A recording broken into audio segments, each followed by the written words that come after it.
Beleza, galera. Vamos lá. Vamos fazer nossa oração. Pedir a presença do Espírito Santo. Santo e eterno Deus que está nas alturas, santificado seja o teu nome, Pai. Muito obrigado pelo dom da vida, pela oportunidade que nós temos agora de abrir a tua palavra, Pai. Que o teu Santo Espírito esteja em nossos corações. Que o teu Santo Espírito esteja em nossa casa. Que o teu Santo Espírito ilumine as nossas mentes. Para que somente a tua palavra fale a nós. Somente a tua boca, somente a tua voz. Que nós possamos estar abertos, sinceros, com o real interesse de aprender sobre ti. Pedimos e agradecemos sempre, em nome de Cristo Jesus. Amém. Muito bem, senhores.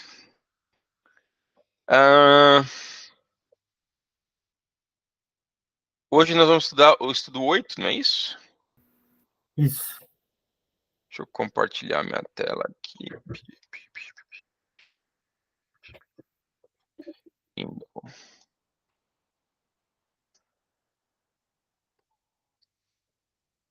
Estudo 8.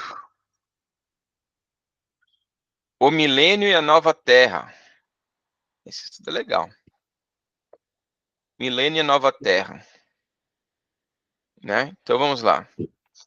Deus tem atuado para dar fim ao mal e ao pecado. Jesus faz a seguinte promessa: venho sem demora. Jesus vai voltar para resgatar os seus. Sua vinda será gloriosa e visível a todos. Os que morreram em Cristo serão ressuscitados com um corpo glorificado e os vivos serão transformados.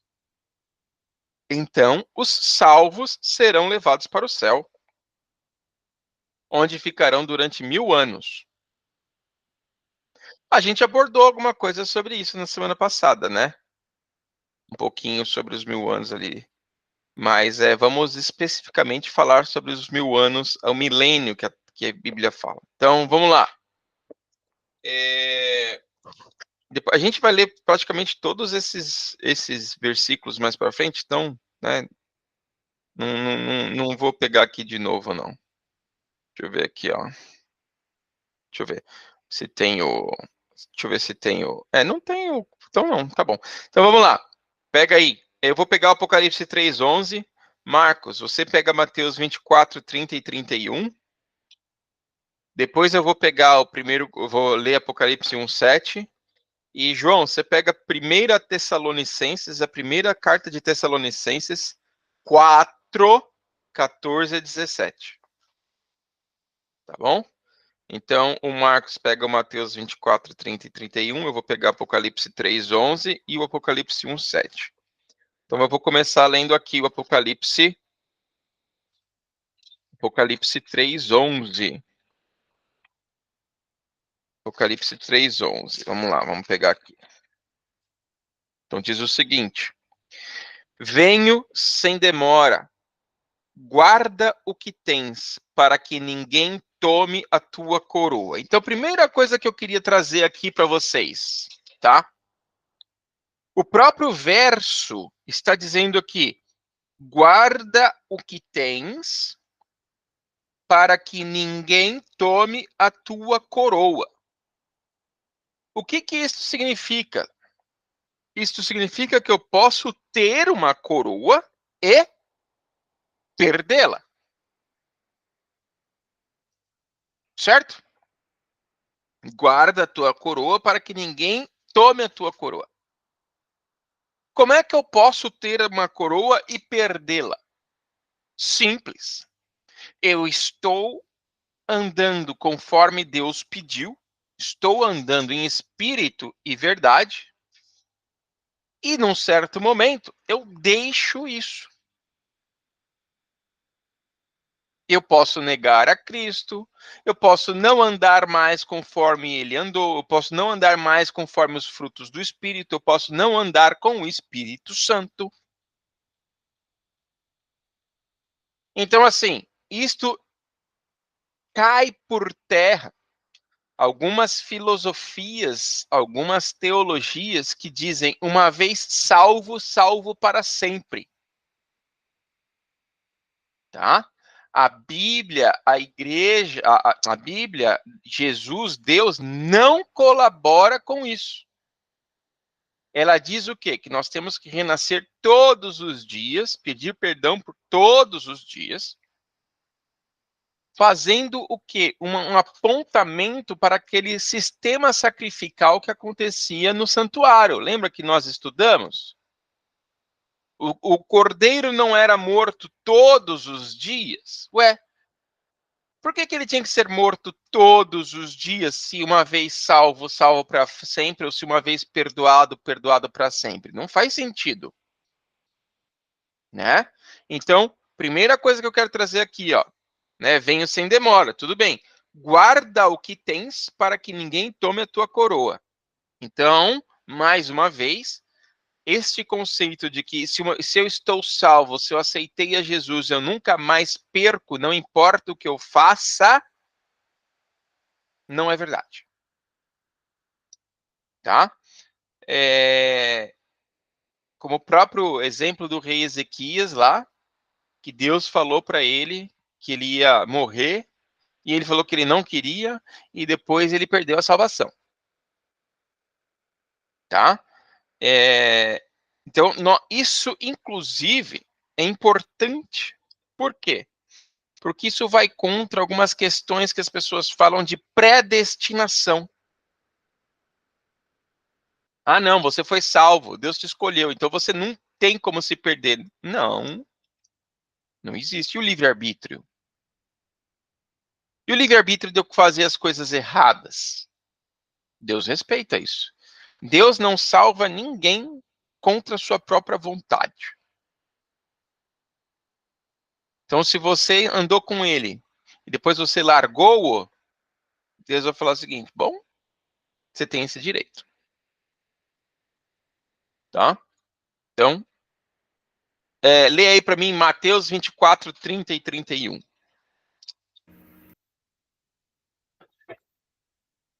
Então aparecerá no céu o sinal do Filho do Homem.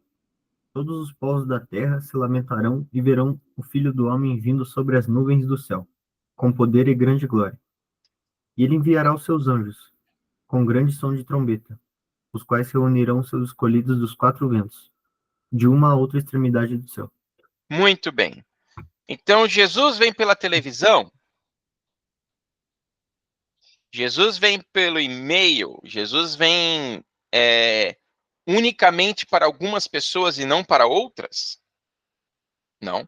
O que você acabou de ler aí? Que ele vem no céu e todo olho vai o quê? Vai ver? Todo olho verá. Todo mundo que estiver vivo ali vai ver.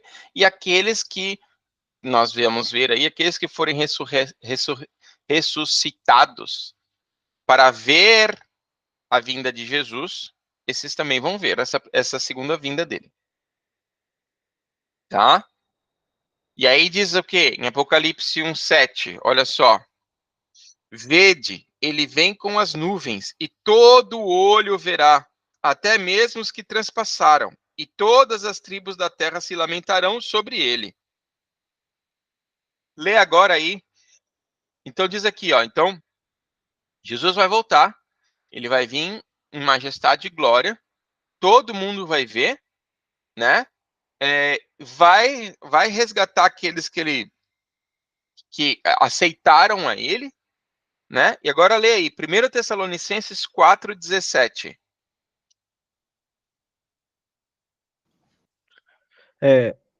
Depois o que ficarmos vivos, seremos arrebatados juntamente com eles nas nuvens, a encontrar o Senhor nos ares, e assim estaremos sempre com o Senhor.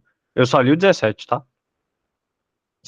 É 4 do 14 ao 17. Ah, tá. Porque se cremos, vou ler o 14 agora. Porque se cremos que Jesus morreu e ressuscitou, É assim tudo. também, beleza. Assim também aos que em Jesus dormem, Deus os tornará a trazer com ele. Dizemos-vos, pois, isto, pela palavra do Senhor, que os que ficarmos vivos para a vinda do Senhor, não precedermos os que dormem. Porque mesmo o Senhor descerá do céu com alarido e com voz de arcanjo, e com a trombeta de Deus, e os que morreram em Cristo ressuscitarão primeiro. Depois nós, os que ficarmos vivos, seremos arrebatados juntamente com eles nas nuvens, a encontrar o Senhor nos ares, e aí assim estaremos sempre com o Senhor. Muito bem, então vamos analisar esse aqui verso a verso. Olha só, ele estava escrevendo uma carta às pessoas que moravam em Tessalônica, ok? Então existia ali uma questão na igreja de Tessalônica, ali na região de Tessalônica, sobre aqueles que morriam, eles não estavam salvos. Por quê? Por quê? Eles estavam discutindo isso. Volta lá para Marcos. Volta lá para Marcos. Vai lá para Marcos. Aqui, ó. Marcos 13:30. 13:30. Marcos 13:30 diz o seguinte: Jesus falando sobre os sinais do fim. Na verdade vos digo que não passará esta geração sem que todas estas coisas aconteçam.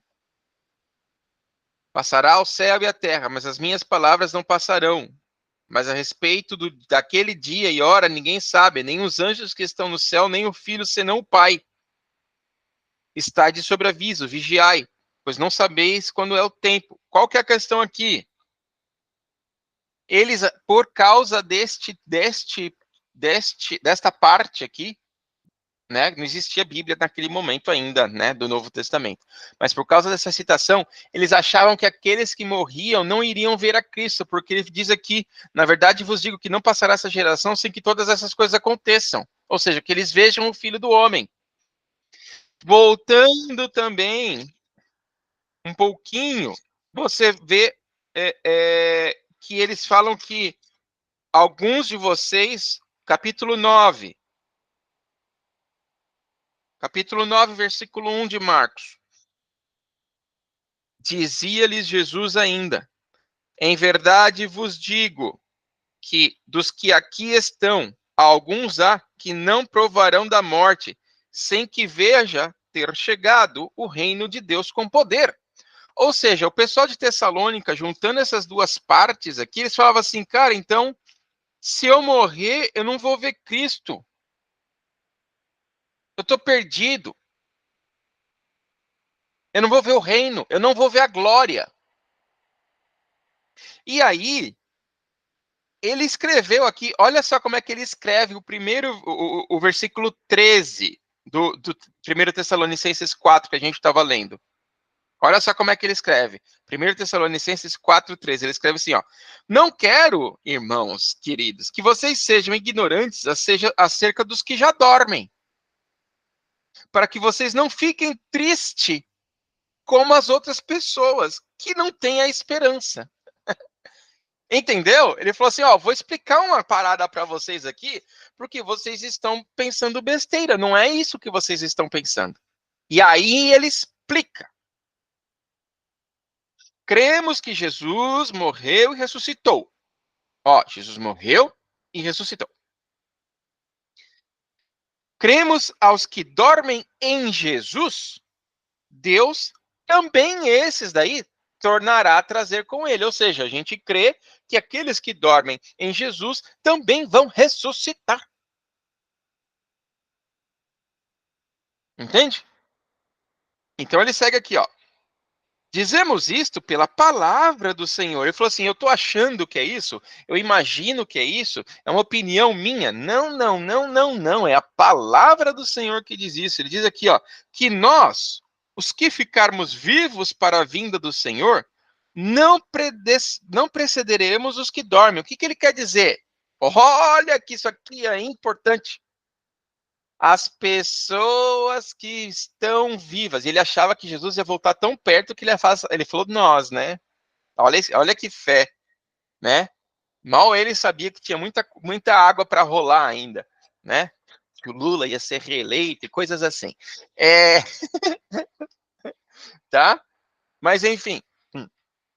Ele fala, nós, os que estivermos vivos, nós não vamos preceder. O que ele está falando? Nós não vamos ver a glória de Deus, de Jesus, voltando antes daquelas pessoas. Não, não, não. Na verdade, ele diz o seguinte, ó. Aí ele continua, ó. Pois o mesmo Senhor descerá do céu com grande brado, a voz de arcanjo, ao som da trombeta de Deus, e os que morreram em Cristo ressurgirão primeiro, ou seja, no momento da volta de Jesus, vai estar lá a trombeta, vai estar a trombeta, o negócio vai começar a chacoalhar, vai ter terremoto, vai começar a cair saraivado, o pessoal vai começar a correr, vai ter gente que vai começar a se esconder, Jesus voltando, e nesse momento, os santos ressuscitando. Então, Jesus voltando, eu estou subindo para o céu? Não. Eu estou vendo tudo acontecer aqui ao meu lado, mas eu vejo que de repente, opa, ressuscitou um Joãozinho aqui, uma Mariazinha ali, transformada em glória, já sem pecado. Está escrito aqui, tá? Ressurgirão primeiro. Aí, olha só o que ele fala. De novo, mais uma vez, ele achando que Jesus ia voltar tão pertinho, né? Depois, nós, os que ficarmos vivos, seremos arrebatados juntamente com eles nas nuvens. Então, está dizendo que alguns vão ser arrebatados antes da segunda vinda de Jesus? Não, não, não, não. Está dizendo que depois nós, os que ficarmos vivos, seremos arrebatados juntamente com eles para o encontro do Senhor nos ares, e assim estaremos para sempre com o nosso Senhor. Tá? Então, isso tira um pouco a teoria de que alguns vão antes. E também tira, né, responde o que eles estavam preocupados de que, morreu, não vai ver a glória do Senhor. Não, meu amigo. Todo mundo que morreu em Cristo vai ser ressuscitado naquele dia. Então, a morte para o cristão não é um ponto final, é uma vírgula. É uma pausa. Como a própria Bíblia diz, é um piscar de olhos, é um abrir e fechar de olhos. Tuc, rapidinho. Para o cristão, a morte é isso. Porque no que ele morreu, e logo ele, né, ele não tem noção de tempo, ele abre o olho e vê Cristo voltando. Nossa, que maravilhoso, né? Que sensacional isso, cara. Que paz.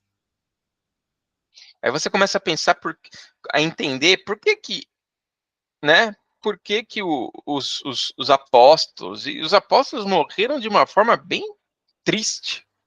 A maioria deles, né? Um foi cerrado no meio, outro foi jogado com óleo quente, mas não morreu. Aí o outro foi crucificado, outro foi crucificado com ponta cabeça, outro foi apedrejado, outro foi decapitado. Mas entenda uma coisa, nenhum deles morreu com medo, cara. Por quê? Porque eles sabiam, cara, para mim o viver é Cristo e morrer é lucro. Finalmente eu vou poder ver Cristo voltando. Chega, acabou. Fim. Sofrimento, tristeza, fome. Foi. Entende? Então, voltando aqui, né? E aí ele termina, no verso 18, 4:18, ele termina falando assim: portanto, consolai-vos com estas palavras. Provavelmente, e aqui é uma coisa minha, eu não sei, eu não consigo dizer, porque a Bíblia não fala isso. Mas provavelmente, para surgir um assunto desse, as pessoas estavam tristes. E provavelmente, se as pessoas estavam tristes e surgiu um assunto desse, porque morreu, não vai ver Cristo, tudo mais, não vai estar salvo, né, não vai conseguir ver Cristo voltar, é porque alguém tinha morrido. Então, provavelmente era uma situação de velório ali, ou, né, pós-mortem ali. Porque ele fala, portanto, consolai-vos uns aos outros com essas palavras. Tá? Então, olha só como a Bíblia mesmo se explica, ela fica bem clara, né? Então, de novo, voltando aqui, essa é só a primeira página, né? Jesus vai voltar para resgatar os seus, sua vinda será gloriosa e visível a todos. Os que morreram em Cristo serão ressuscitados com o corpo glorificado, e os vivos serão transformados. 1 Coríntios agora, vou ler 1 Coríntios. Não, lê você, Marcos. 1 Coríntios 15, primeira carta de Coríntios, 15, 51 a 55.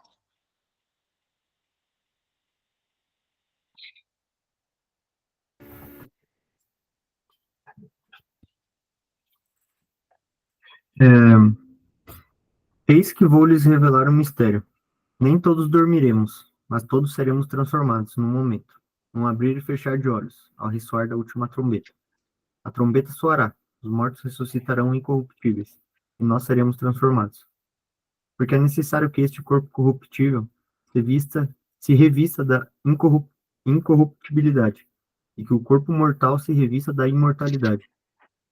E, quando este corpo corruptível se revestir da incorruptibilidade, e o que é mortal se revestir de imortalidade, então se cumprirá a palavra que está escrita. Tragada foi a morte pela vitória. Onde está, ó morte, a sua vitória? Onde está, ó morte, o seu aguilhão? Muito bem. Olha só que coisa maravilhosa. Você não vai subir lá para o céu. Ah, eu tenho um problema de vista. Você não vai subir para o céu com o seu problema de vista. Entende? Você não vai subir para o céu com o seu problema. Você não vai subir para o céu com a sua deficiência. O seu corpo, diz aqui, ó, eis que digo uma coisa nova. Na verdade, nem todos dormiremos, ou seja, nem todo mundo vai morrer quando Jesus voltar. Não, alguns vão estar vivos. Né? Mas todos seremos transformados. Todos quem? Todos os que forem justificados e que forem para o céu. Num momento, num abrir e fechar de olhos, ao soar a última trombeta. Abrir e fechar de olhos, ou seja, tipo assim, né? Eu sou, por exemplo, imagina o João, feio do jeito que ele é. Aí ele abre e fecha, ele parece eu, de repente, assim, lindo, maravilhoso, perfeito. Tô enchendo o saco, tá, João? Tá? Mas entende? Então, assim, o problema que eu tenho, eu não vou ter mais se eu estiver vivo. E, obviamente, se eu estiver morto, já diz aqui, ó, os mortos já ressurgirão com seus corpos incorruptíveis. Mas nós, os vivos, a gente vai ser transformado. Tá? Então, voltando aqui, serão transformados. Então, antes de Jesus voltar, né? Eu vou continuar com os meus problemas. No momento em que ele voltar e os mortos ressuscitarem, aquilo estiver acontecendo, meu corpo vai ser coberto por incorruptibilidade. Por que incorruptibilidade? Porque esse pedaço de carne que a gente tem aqui agora, esse negócio aqui, né, isso aqui, tá sendo morto pelo pecado a cada dia, né? É aquela história, no momento que você nasce, você começa a morrer. Né? A partir do momento que você nasce, você começa a morrer.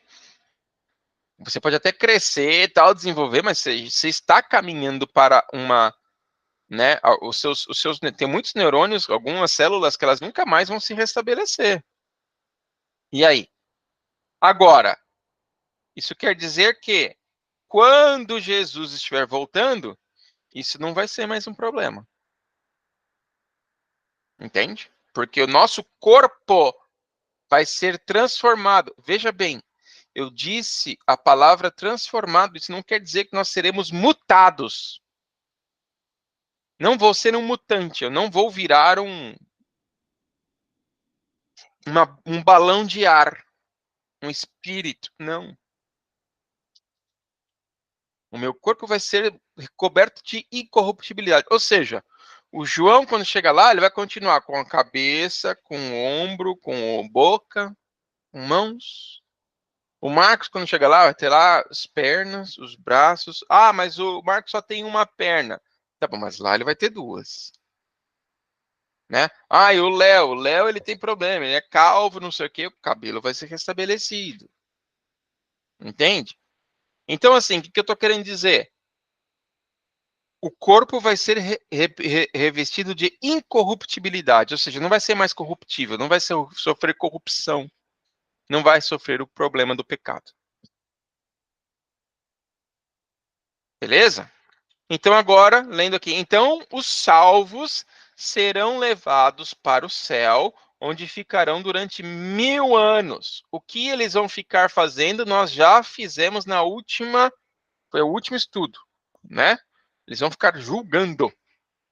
Né? O último estudo foi sobre isso. O que ia acontecer depois aqui, no milênio e tudo mais. Então, vamos lá.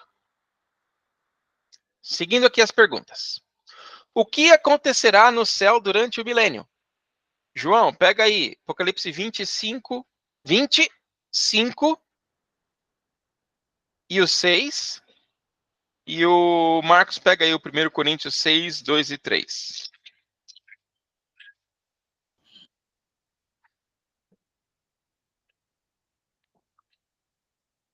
Mas os outros mortos não reviverão, até que os 1000 anos se acabaram.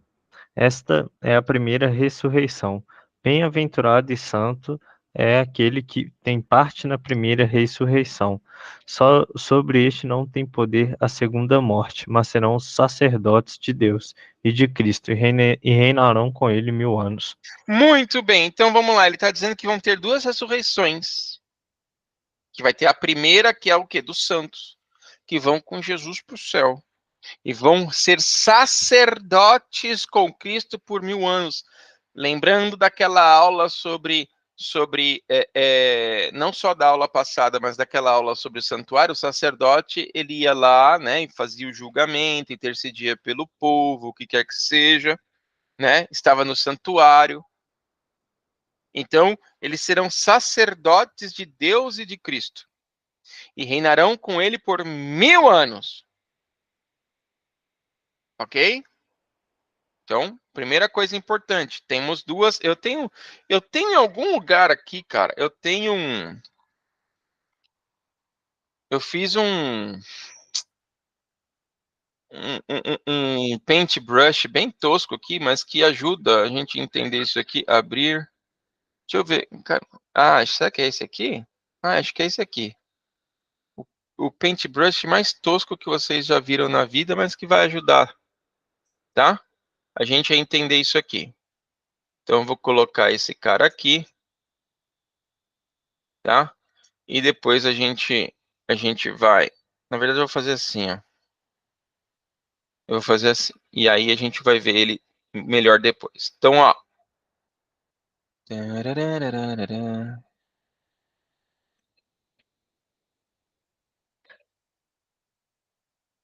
Ó, então olha só.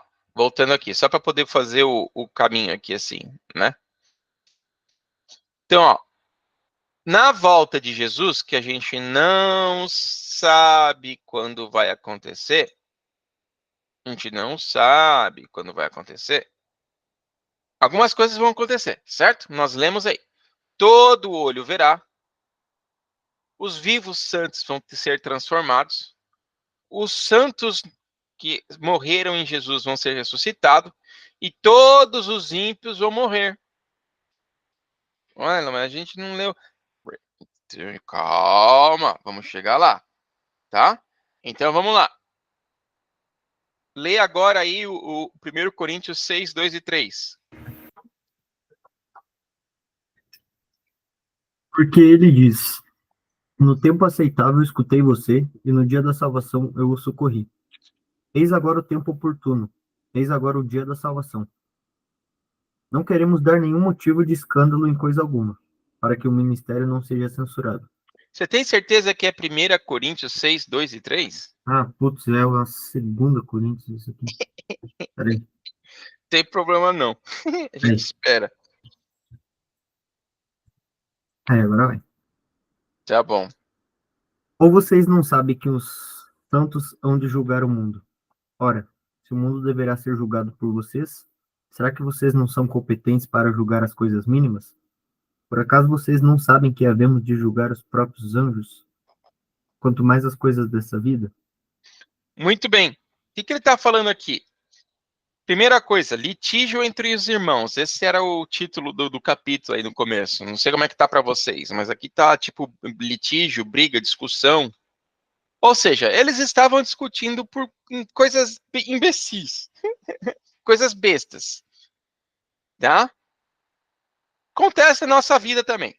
A gente também briga por coisa besta. Então, nada de querer julgar e achar que eles são mais pecadores do que a gente, né? Então, assim, ele começou a falar o seguinte: olha, deixa eu falar uma coisa para vocês. Vocês não sabem que os santos vão julgar o mundo? Como assim os santos vão julgar o mundo? Sim, nós não acabamos de ler em Apocalipse, dizendo que aqueles que forem salvos serão sacerdotes e né, para avaliar aqueles que não foram, como nós estudamos lá durante o santuário e estudamos na semana passada. Então eles vão lá e vão o quê? Ver os livros das pessoas. Por que elas não estão lá? Então diz aqui, ó, não sabeis vós que os santos hão de julgar o mundo?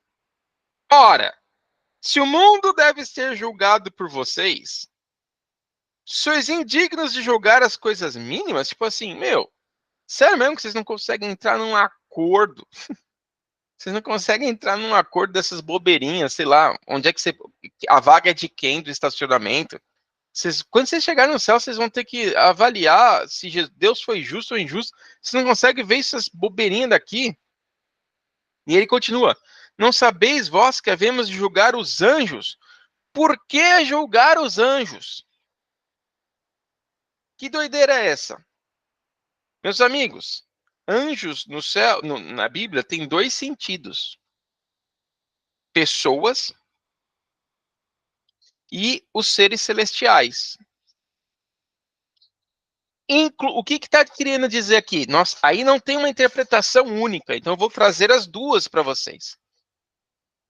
A interpretação 1, que é usando pessoas. Bom, os anjos, pessoas, mesmo as pessoas que foram, entre aspas, né, devotas de Deus, fizeram o que ele queria, mas, entre aspas, né, diziam que faziam o que ele queria, mas não está lá.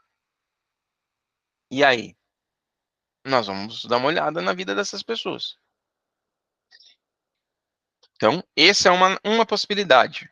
A outra possibilidade é realmente estar falando dos seres celestiais. E aí está falando o quê? Que inclusive nós vamos poder julgar, né, se os anjos caídos, os anjos maus, o que eles fizeram aqui na Terra, se eles realmente não mereceriam estar lá no céu, ter tido uma segunda chance. Entende? Então, nesta versão aqui, ó, independente da qual você quer seguir, diz que durante os 1000 anos, as pessoas, como diz lá em Apocalipse, né, reinaram com Cristo por 1000 anos. Bem-aventurado e santo aquele que tem parte na primeira ressurreição. Sobre este, a segunda morte não tem poder e serão sacerdotes de Cristo. Tá? Então, olha só. Pecador nenhum pode julgar todas as intenções de uma pessoa. Por outro lado, Deus conhece cada pensamento, sentimento que passa no coração do ser humano. Os salvos, ao analisarem os registros do julgamento de Deus, compreenderão, olha só, ao analisarem os registros do julgamento de Deus, compreenderão por que algumas pessoas que pareciam justas não estarão no céu. E outras que pareciam tão pecadoras vão estar lá. Você já pensou, cara? Você já pensou? Por exemplo, eu vou dar uma história real, né? Você chega no céu e você descobre que o ladrão da cruz que foi lá e assaltou e matou a sua família tá lá. Aí você fala, opa, peraí, cara. Isso aí eu queria ver queimando, Senhor. Né? Isso aí eu queria ver quem manda. Então vai ser uma surpresa, assim. Né? Quantos pedidos de desculpa não vão acontecer no céu? Imagina. Quantas surpresas não vão haver no céu? Surpresas boas. Mas também tem as surpresas ruins. O meu pai, meu primo, meu irmão, minha irmã, minha mãe, que não está lá. Por quê? Por que o Léo não está lá? Pô, o Léo, cara, foi ele que me apresentou a Bíblia. Por que não está aqui, Senhor? Aí, Senhor Deus, vai chegar aqui e falar, Tó, dá uma olhada aí. Vê se eu não dei as oportunidades para ele. Entende? Então, assim, vai ser este o período em que é o juízo confirmatório, né? São 3, lembra? Já te dou a palavra, João. São 3. Então, no momento em que, né? Então, todo olho verá, os vivos serão transformados, ressuscitados, a morte dos ímpios, e aí eles vão para o céu. Ótimo. E o que eles vão fazer lá? Eles vão julgar as pessoas que não estão lá. Fala, João. Mas, assim, eu não sei se você falou isso na aula passada, né? Mas, tipo assim, lá no céu, na teoria, a gente não vai nem lembrar o que a gente fez aqui, ué. A gente... Ou não? Eu tô confundindo. Não é Porque a que gente não. vai esquecer tudo, né? Porque na Não, não. teoria... Veja bem, veja bem, veja bem. Não é que você vai esquecer tudo, não. Você não vai esquecer tudo. Você vai lembrar quem é você, você vai lembrar o que você passou. Só que, lembra, Deus enxugará dos teus olhos toda lágrima. Então imagine o seguinte, vou dar um exemplo para você. Você estuda pra caramba, loucamente, durante 5 anos, pesado, assim, muito.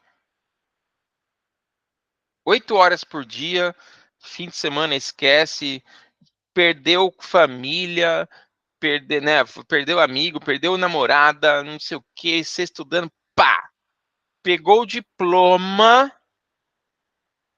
Uma semana depois, você foi contratado por aquela empresa mais top que você queria, por um salário sensacional, para começo. Vamos lá, colocar 25 mil reais para trainee. Beleza? Estou dando um exemplo bem. 25 para trainee, para começar. Você vai lembrar dos seus perrengues, não vai? Mas vai te importar? Agora não dói mais. Agora você vai ficar, ai, mas eu sofri tanto. Ai, mas foi tão difícil. Cara, não. Tipo assim, em alguns momentos, o que Deus vai limpar dos olhos toda a lágrima? Por que existe essa frase? E Deus lhes enxugará dos olhos toda a lágrima. Por quê? Porque no céu vai ter lágrima por um tempo. Ué, então qual é a lágrima que eu vou ter? É justamente de ter que julgar, de repente, uma pessoa que eu amava tanto, de pegar e falar, por favor, me mostra por quê. Porque eu queria tanto que essa pessoa já estivesse aqui. E a pessoa chora porque ela não está aqui. E aí Jesus chega e fala assim, Tó, veja. Então, como o próprio disse aqui em 1 Coríntios, nós vamos julgar o mundo e os anjos. Então, para eu julgar, entre aspas, eu tenho que lembrar. Tá? Só que ele não vai me causar mais tristeza depois de um tempo. No começo vai. Porque eu vou ler e vou falar assim, eu não acredito que essa pessoa fez isso. Olha aqui, Deus colocando esse sinal. Olha Deus aqui colocando essa pessoa, né, para ela. Olha ela aqui recebendo estudo e ela ainda não foi. E você lendo, né, como se fosse um romance ali, o que está acontecendo, porque, lembra? Nada passa desapercebido pelos olhos de Deus, nem seus pensamentos. Então até seus pensamentos vão estar registrados lá. Tudo passado. Então quando Deus chegar para você e falar o seguinte, filho, o seu irmão não veio. Ele não me aceitou. Como não aceitou, Senhor? Ele ia comigo na igreja todo dia, igual eu. Ele dava o dízimo igual eu. Ele também teve o mesmo estudo que eu. A gente ia nos mesmos lugares. Por que que eu estou aqui e ele não? Aí Jesus fala assim, então tá, vê aqui, ó. Você vai ficar triste, chateado. Quando você lê, você fala assim, ah, Senhor, eu não acredito. Ele falou, pois é, mas vem aqui, dá um abraço. Vamos conversar. Eu fiz tudo que eu podia, mas eu não posso forçar as pessoas para virem. Entende? Então, durante esse período, né? Como diz aqui, ó, os salvos, ao analisarem os registros do julgamento de Deus, compreenderão por que algumas pessoas que pareciam justas não estarão no céu e outras que pareciam tão pecadoras vão estar lá. Colaborando com o que o 1 Coríntios diz aqui. Não sabeis vós que os santos, ou seja, aqueles que forem salvos, hão de julgar o mundo? Ora, se o mundo deve ser julgado por vós, sois indignos de julgar as coisas mínimas? Não sabeis que vós havemos de julgar até os anjos? Tá? E isso colabora lá com Apocalipse, dizendo que nós seríamos o quê? Sacerdotes durante 1000 anos. Reinaram com Cristo. Tá? Dúvidas? Tá. Então vamos lá. Como vai ficar a terra após a volta, a segunda, né? A primeira ele já veio. Qual vai ser a volta, no caso? Como vai ficar a terra após a volta de Jesus durante o milênio? Como é que essa terra vai ficar? Vai ficar habitada, cheia de gente, as coisas vão continuar normais, as pessoas vão se casar e tudo mais? Como é que vai ficar isso? Então vamos lá. Marcos, pega aí, 2 Pedro 3, 10, 13. João, pega aí Jeremias 4, 23 e 28. E eu vou pegar Apocalipse 20, de 1 a 3, porque tá mais fácil para mim. E vocês não, então é isso aí, eu vou fazer para mim. Tô brincando. Mas vamos lá. Segunda carta de Pedro, perto de Apocalipse aí. Segunda carta de Pedro 3, 10 a 13. Jeremias 4, 23 a 28. Apocalipse 20, de 1 a 3. Vamos lá.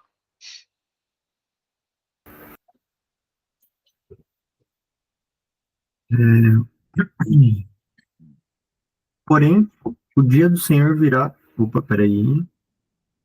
É isso mesmo. É. Porém, Ele ficou o dia do, traumatizado. porém, o dia do Senhor virá como um ladrão. Naquele dia, os céus passarão com um grande estrondo, e os elementos se desfarão pelo fogo. Também a terra e as obras que nela existem desaparecerão.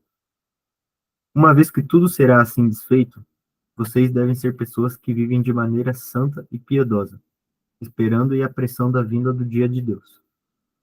Por causa desse dia, os céus, incendiados, serão desfeitos, e os elementos se derreterão pelo calor.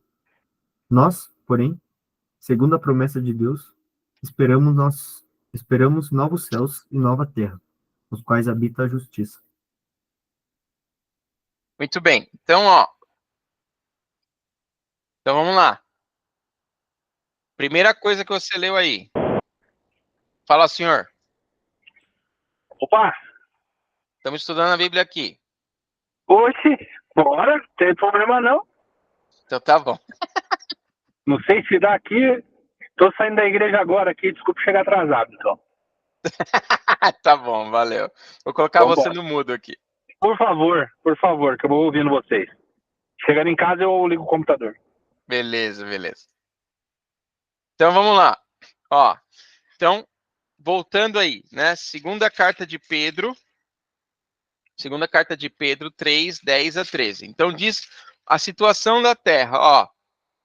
Mas o dia do Senhor virá como um ladrão, ou seja, ninguém sabe.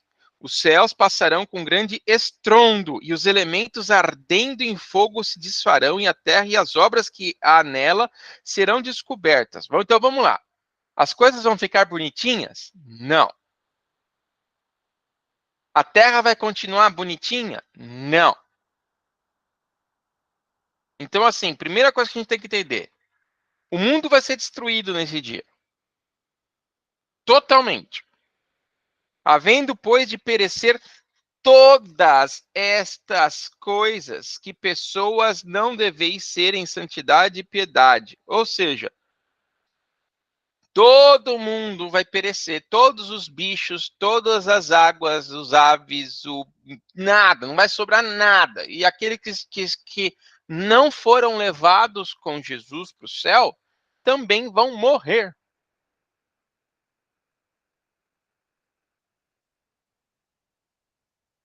Tá?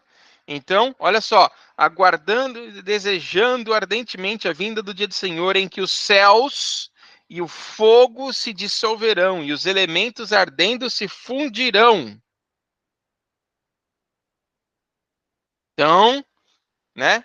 Mas nós, olha só, ele tá falando nós, cara, nós que aceitamos a Cristo, segundo a sua promessa, aguardamos o quê?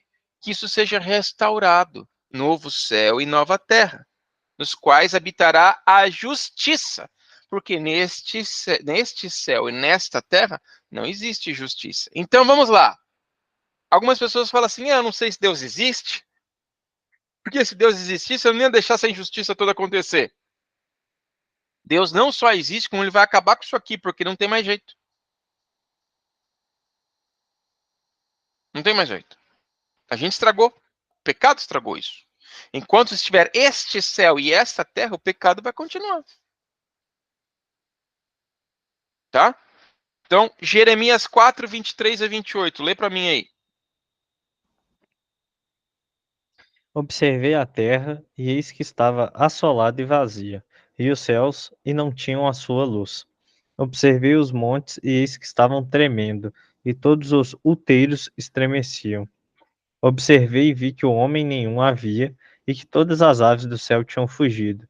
E vi também que a terra fértil era um deserto, e que todas as suas cidades estavam derribadas diante do Senhor, diante do furor da sua ira. Porque assim diz o Senhor: toda esta terra será assolada de todo, porém, e não consumirei. Por isso lamentará a terra, e os céus em cima se enegrecerão. Porquanto assim disse, assim propôs, e não me arrependi, nem me desviarei disso. Muito bem. Então, Jeremias estava tendo uma visão aqui, né? Jeremias estava tendo uma visão aqui sobre o dia final, né? Inclusive, se você ler o verso 21, ele fala, ó, ouvirei a voz de trombeta. Lembra que a gente leu em Apocalipse? A voz de trombeta, como vozes de trombetas, quando Jesus voltar? Né? Então, o que é importante da gente analisar aqui em Jeremias 4, 23 a 28? Eu observei a terra e ela estava vazia. Vazia. Não tinha mais ninguém, nada. Nem nada. Estava assolada. O céu já não tinha nem mais luz. Os montes ficavam, tipo, quebrando, desconfigurando. Os outeiros, ou seja, os pastos, tá, tipo, tremendo. Lembra? Quando a gente vai lá para Apocalipse, a gente lê Apocalipse, Apocalipse fala que terremoto na vinda de Jesus, e houve grande terremoto. Então vamos lá. Seguindo aqui, ó. Observei e vi que não tinha ninguém, nenhum homem. E parecia que as aves do céu tinham sumido, porque ele não conseguiu ver nenhuma ave voando. Não tinha, lógico que não tinha sumido. Elas morreram, sobrou nada. Todas as cidades estavam derrubadas. Nova York, Los Angeles, Toronto, São Paulo, Minas. Não tinha sobrou nada. Nada. Cidade tudo com prédio no chão. Sobrou nada. Então, é isso que Jeremias viu. E aí ele diz aqui ainda no verso 27, e assim diz o Senhor, toda esta terra será assolada de todo, porém não a consumirei. O que quer dizer? Eu não vou fazer ela virar nada, ela vai ficar um quê? Sem forma e vazia. Isso não lembra nada para vocês, não? sem forma e vazia? Princípio? Ah, moleque! Gênesis 1. Gênesis 1, 2. Gênesis 1, 2. A terra era sem forma e vazia. Havia trevas sobre a face do abismo. Olha só, é exatamente a mesma coisa que vai ficar de novo. Por isso que fala sobre novos céus e nova terra. Porque vai começar de novo. Deus vai começar de novo a nossa história. Do nada, do zero. Entende? Então, como a terra vai ficar?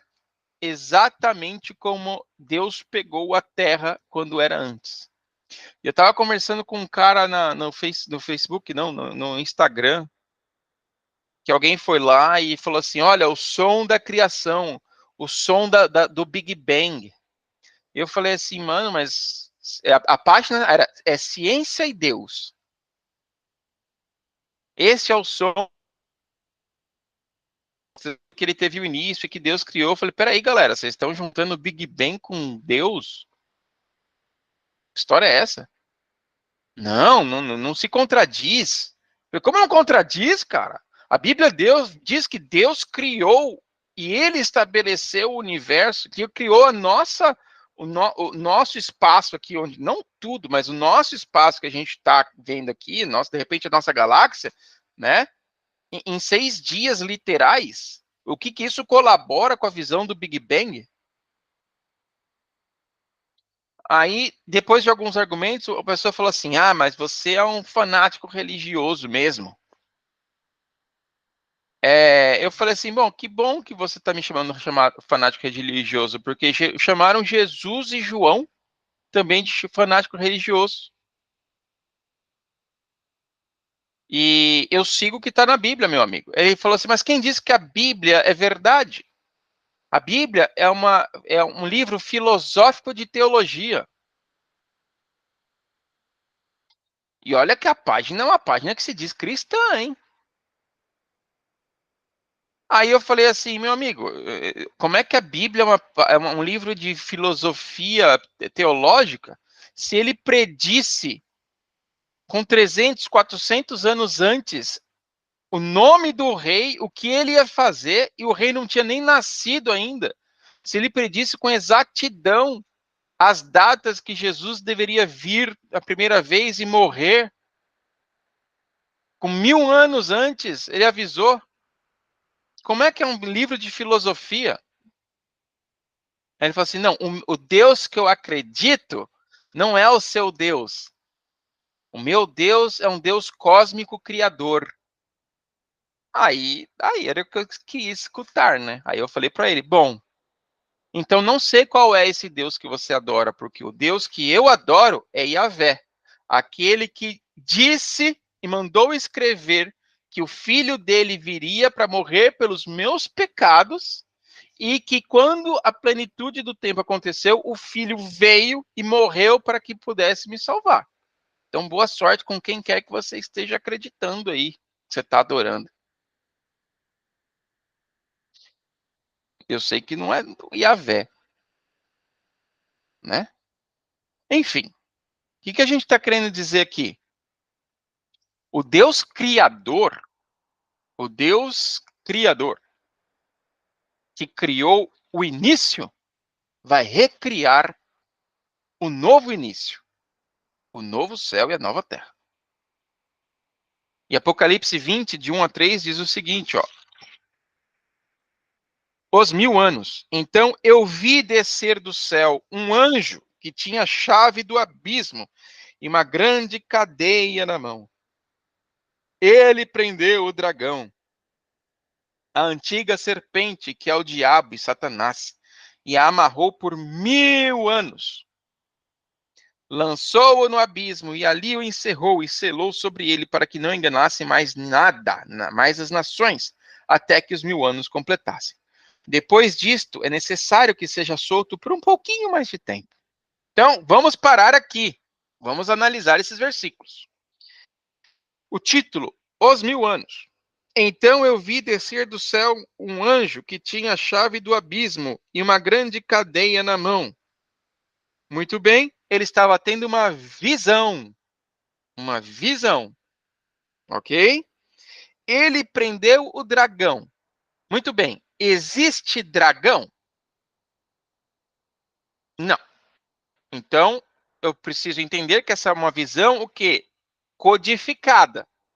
É um código, é um símbolo. Ok? É um símbolo. Não existe dragão. Ele prendeu o dragão. Aí ele continua. A antiga serpente. E aí, para ser mais específico, ele diz que é o diabo. E para ser mais específico, ele deu o nome, Satanás. Ok?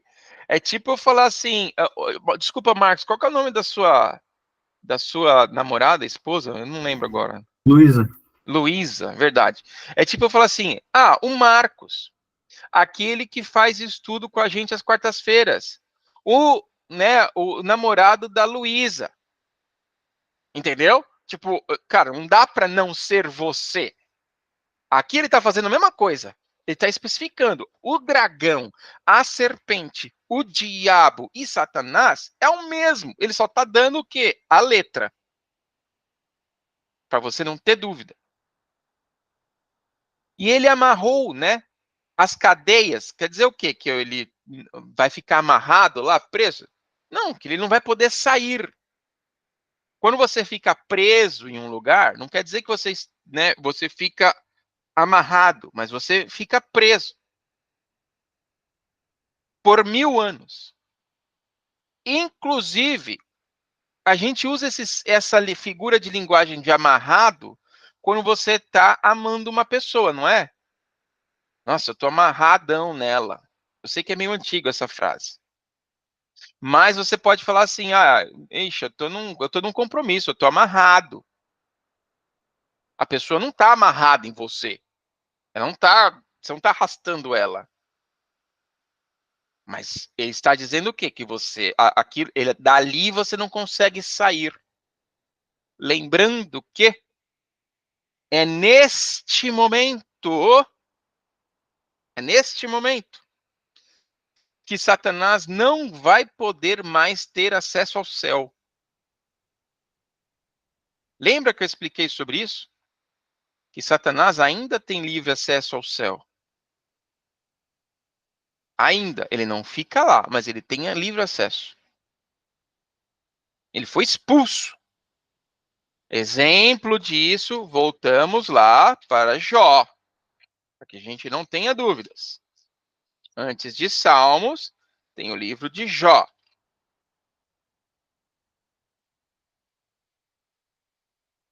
Olha só, Jó 1. Jó vem antes de Salmos, depois de Esther. Jó 1:6 diz o seguinte: certo dia, os filhos de Deus vieram apresentar-se perante o Senhor, e veio também Satanás entre eles. Alguma dúvida de que ele ainda tem acesso ao céu? Disse o Senhor a Satanás: de onde você vem? Respondeu Satanás ao Senhor: de rodear a terra. Ou seja, ele foi específico. Eu estava na terra. Se Deus pergunta de onde vens, quer dizer que ele ainda tem acesso a outros lugares. De rodear a terra. Ele especificamente ele fala: eu estava no planeta Terra. Eu não estava em Mercúrio, nem Vênus, nem Marte, nem Júpiter, nem Saturno, nem Urano, nem Plutão. Eu estava na Terra. E aí Deus desenrola a conversa. Já que você estava lá na Terra, né? Você viu o meu servo Jó? Então, olha só. A Bíblia confirma que Satanás ainda é um ser livre. Mas quando nós vamos para Apocalipse, após a volta de Jesus, no momento da volta de Jesus, né, ele viu que um anjo veio e o prendeu aonde? Aqui. Ele não ia poder sair daqui. Ele não vai poder sair daqui. Lançou-o no abismo. Abismo o quê? Meu, essa terra vai estar um caos, né? Um buraco. Terrível. E ali o encerrou. E sobre ele, e selou sobre ele. Olha só. Se eu estou preso por uma corrente literal, por que alguém vai pôr um selo? Então isso aqui é figurativo. O que quer dizer o selo? De que ele não vai conseguir abrir. Ele não vai sair. Por ele mesmo ele não sai. Alguém vai abrir para ele. Quando Jesus foi morto, ele foi colocado na sepultura, lá na sepultura de José de Arimateia, e a sepultura dele foi selada com um selo romano, para que ninguém abrisse. E foi colocada, inclusive, uma guarnição de guardas lá, para que ninguém abrisse. Qual que é a ideia do selo? A mesma coisa. Ninguém vai poder abrir. Ele não vai poder sair por ele mesmo. Ele não vai sair mais daqui. E disse, para que ele não enganasse mais as nações, até que os 1000 anos se completassem. Mas, Léo, peraí, Léo, calma aí. Você falou que não vai ter ninguém, velho. Você falou que todo mundo vai morrer e os salvos vão para o céu. Então, que nação que ele não vai poder enganar? Exatamente isso. Não vai ter ninguém. Esse vai ser o pior pesadelo de alguém cuja profissão de pelo menos 6.000 anos é enganar pessoas. Ir contra Cristo. Então ele não vai poder enganar mais ninguém. Ele não vai poder fazer nada. Até quando? Até que os 1000 anos se completassem. Mas aí diz o quê? Que aí, por um pouquinho de tempo, esse cara vai ser solto de novo. Ele vai poder, entre aspas, ter acesso e fazer o que ele fazia. O quê? Enganar as nações. Por quê? Como assim, Léo? Deixa eu ver se eu estou adiantando uma coisa. Eu estou adiantando. Mas a gente vai chegar lá, tá? Então vamos lá. Como ficará a terra após a volta de Jesus durante o milênio? Então nós lemos aqui, ó. Jesus vai vir em glória com todos os seus anjos, né? Nós lemos aqui, ó. Jesus vai vir em glória com todos os seus anjos. A terra vai ser abalada. Os ímpios serão mortos. Não teve ninguém, lembra? Jeremias viu nada. Os salvos vivos serão revestidos de imortalidade. Os salvos mortos serão ressuscitados e glorificados. Os salvos serão levados pelos anjos para encontrar com Jesus nos ares. Os salvos passarão o milênio no céu julgando, que é o que a gente viu. E Satanás e seus demônios ficarão presos na terra durante esse milênio, que é o que acabamos de ler aqui. Né? Acabamos de ler aqui. Então, até que os 1000 anos se completassem. Muito bem. Então, olha só, voltando aqui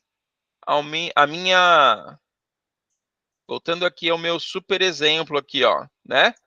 Jesus volta, a gente não sabe quando é, todo olho verá, vivos e santos são transformados, né? Os vivos santos são transformados, os santos mortos são ressuscitados em Cristo, a morte de todos os ímpios, a terra vira um pastel, sem forma e vazia. Essa foi sensacional! Um pastel de a terra vira um pastel de feira, sem forma e vazia. Mano, essa foi de gênio. Tá? Sem forma e vazia, né? Os santos vão para o céu e fazem a destruição da terra. Durante os 1000 anos, Satanás fica aqui. E as pessoas que estão no céu, elas vão julgar aquelas que não estão lá. Beleza. O que acontece após o milênio? O que acontece após o milênio? Depois. Então vamos lá. Apocalipse 21, de 1 a 3, eu já li. Vou ler de novo. 20, de 5 a 6, já lemos, vamos ler de novo. E o 20, do 7 ao 10. Esse aqui eu não sei se a gente já leu, mas eu vou ler, então, 1, 3, 5, 6, 7, 10, tá? Como tá tudo na minha mão aqui já, eu vou ler, acompanha aí também, tá? Então vamos lá. Apocalipse 21, 1 a 3 diz o seguinte, ó. Então eu vi um novo céu e uma nova terra, pois o primeiro céu e a primeira terra passaram e o mar já não existe. Né? Lembra? A terra virou um pastel, não tem mais nada.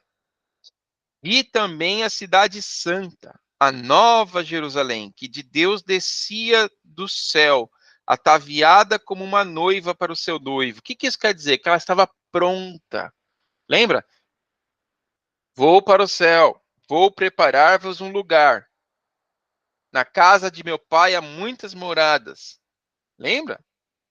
Eu vou preparar um lugar para vocês. Eu estou indo lá fazer isso. Então ele está fazendo isso. O que acontece quando a noiva vem? A noiva vem quando? Quando está pronta. Né? Ela não entra na igreja, peraí que falta um batom aqui. Ela não sai. Não, ela vem quando ela está prontinha. Então a cidade santa, ela vem quando ela está pronta. Então diz aqui, ó. Voltando. Vi também, e ouvi uma grande voz vinda do trono que dizia: agora o tabernáculo de Deus está com os homens.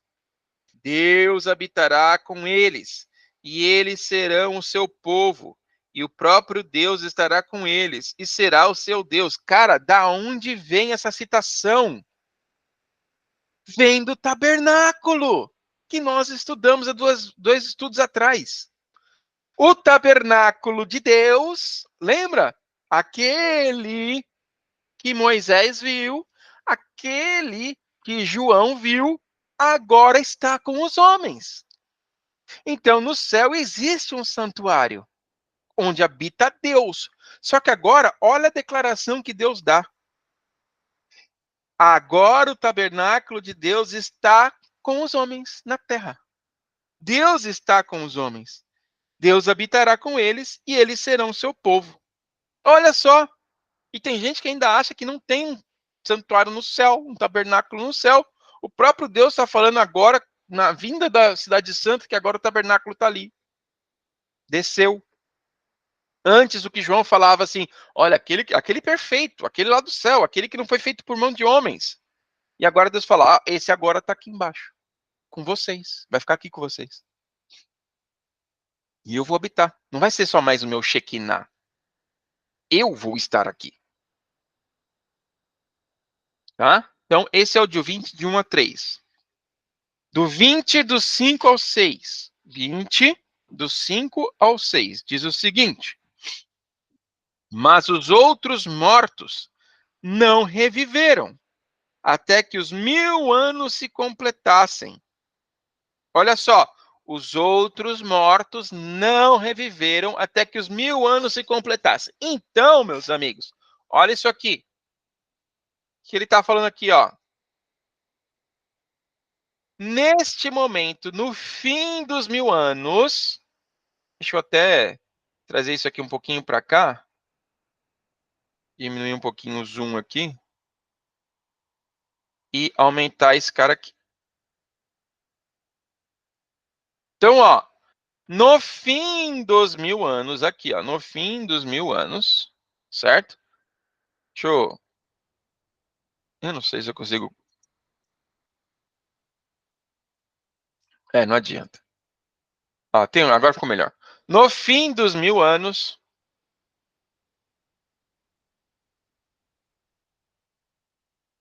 o que vai acontecer? Vamos ler de novo. 25. Mas os outros mortos não reviveram, até que os 1000 anos se completassem. Ou seja, neste momento, os ímpios vão ressuscitar.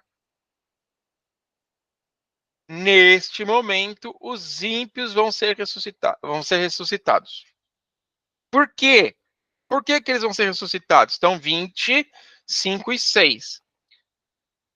Bem-aventurado o santo, aquele que tem parte na primeira ressurreição. Qual é a primeira ressurreição, meus amigos? Esta daqui. Esta daqui, ó. Esta é a primeira. A primeira ressurreição, ó.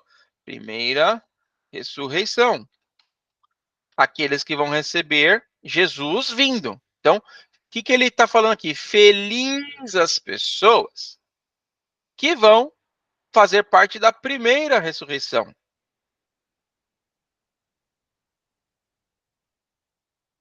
Olha só.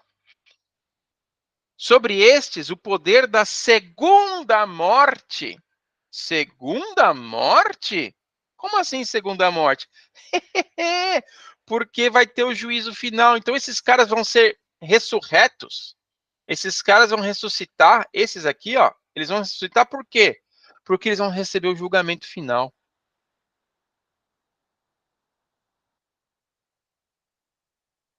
Então, imagina as pessoas que morreram antes da volta de Jesus, morreram antes, bem antes, morreram lá no dilúvio, morreram lá não sei aonde, foram morrendo, a gente foi morrendo. Morreu hoje, quantas pessoas morreram hoje? Sei lá, um monte. Eles vão ser ressuscitados aqui? Não. Mas eles vão ser, se eles não aceitaram a Jesus, não. Se eles aceitaram a Jesus, sim, porque os santos vão ser ressuscitados na primeira ressurreição. Tá, e aqueles que foram malzinhos e morreram antes de Jesus voltar? Eles vão ser ressuscitados aqui, ó. Tá escrito, ó. Bem-aventurado e santo aquele que tem parte na primeira ressurreição. Sobre esses não tem poder a segunda morte. Então, aqui nós temos a segunda, vou escrever aqui, ó. A segunda, aqui os ímpios são ressurretos. Essa é a segunda, escreve aí, filho. Segunda ressurreição. É o que a Bíblia diz. Tá? Então, deixa eu selecionar esse cara aqui, aumentar aqui colocar um 20.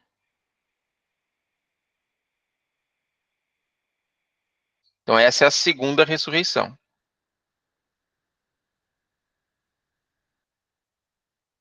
Tá? Então, vamos lá. Lendo aqui, ó, 7 ao 10. Quando se completaram os 1000 anos, Satanás será solto da sua prisão. O que será solto da sua prisão? Lembra, ele vai ter acesso agora a outros lugares. E como os ímpios foram ressuscitados, presta atenção agora, porque isso aqui vai fazer muito sentido. E tem gente que não consegue perceber isso. Como os ímpios foram ressuscitados, Satanás vai olhar e falar assim: ó, tô com a galera de novo aqui. A galera que já não aceitou Jesus. Esse pessoal que não aceitou Jesus. Diz aqui, ó. Quando se completarem os 1000 anos, Satanás será solto da sua prisão e sairá a enganar as nações que estão nos 4 cantos da terra. Gog e Magog. O que é Gog e Magog? Só para vocês entenderem um pouquinho, volta lá para Gênesis 10, 1 e 2. Gênesis 10. Pega a Bíblia aí. Gênesis 10, 1 e 2.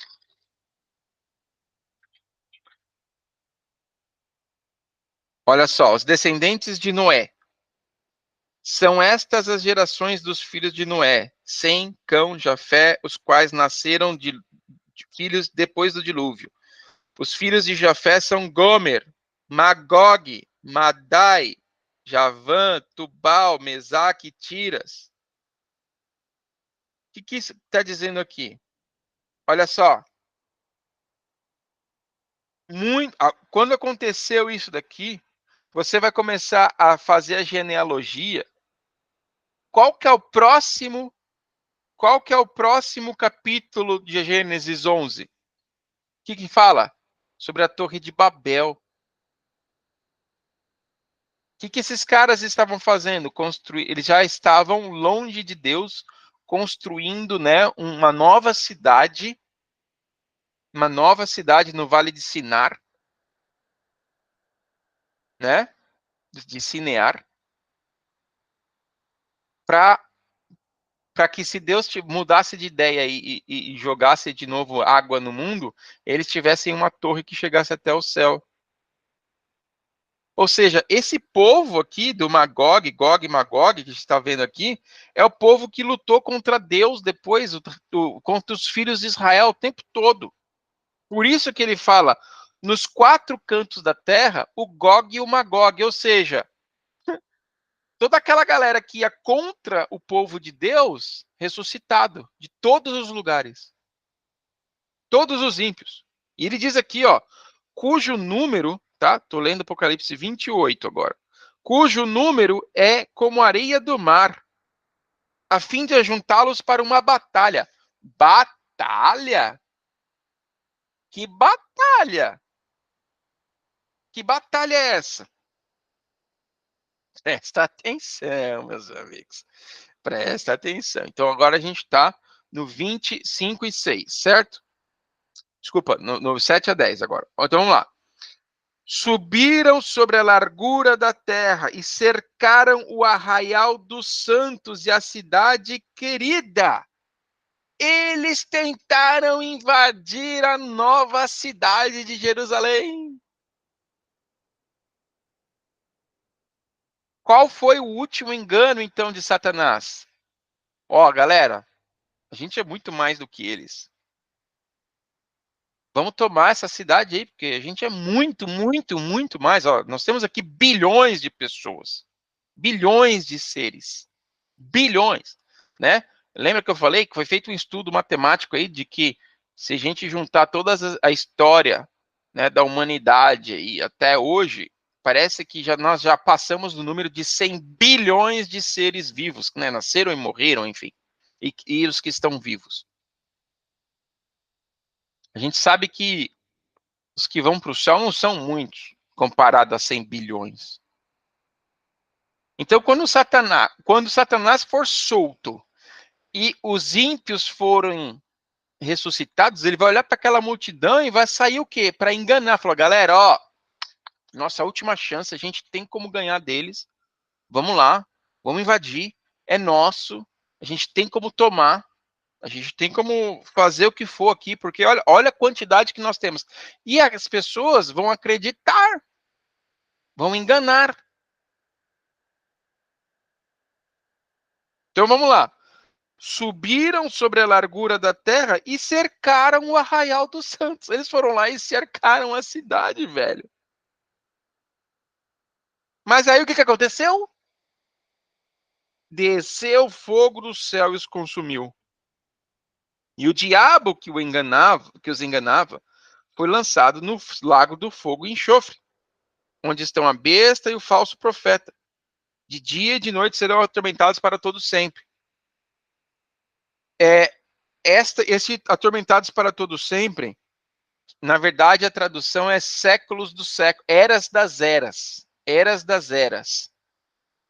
Tá? E esse tem o mesmo verbo que é usado para falar sobre o que aconteceu lá com Sodoma e Gomorra. Se você vai na região do Iraque, onde ficava Sodoma e Gomorra, ali na região da Palestina, você não vê 2 cidades queimando até hoje. Então não é para todo sempre. É enquanto existir algo para ser consumido, vai ser consumido. Ou seja, para mim é para sempre. Porque eu vou queimar até acabar. Então, eras das eras, para todos os tempos dos tempos, até que não tenha mais nada. Não tem aquele que seja eterno enquanto dure. Exatamente, é isso aí. Esse é o contexto. Tá? Se algum dia nós estudarmos sobre profecia, a gente vai mais a fundo nesse daqui. Tá? Mas só para vocês entenderem. E aí a gente está falando o quê? Eles serão atormentados de dia e de noite, para todo sempre. Simbolicamente representa o quê? A destruição eterna e não o sofrimento eterno. De dia e de noite, atormentados, até que acabe, para todo sempre, acabou. Não vai ter mais. Por quê? Se eles continuassem queimando e sendo queimados, o pecado nunca teria fim. Imagina, você está lá na Cidade Santa, abraçando o leão, conversando com Jesus, aí você olha para o lado assim, você olha para baixo, você vê o seu pai queimando ali eternamente. Não, cara, não é legal, não é bacana. O céu não ia ser bacana, não. Tá? Então é importante você entender, né, que esta mesma frase, deixa eu colocar aqui para vocês verem. Ó. Aqui. Oxi, cadê o negócio aqui? Ah, tá aqui, pô. Tá nesse outro lugar. Então vamos lá. Bible Hub Interlinear. Ó.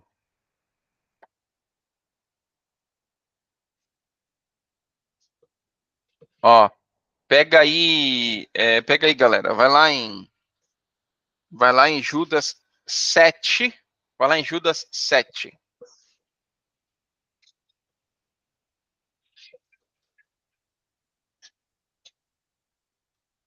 Judas 7. Aqui, ó.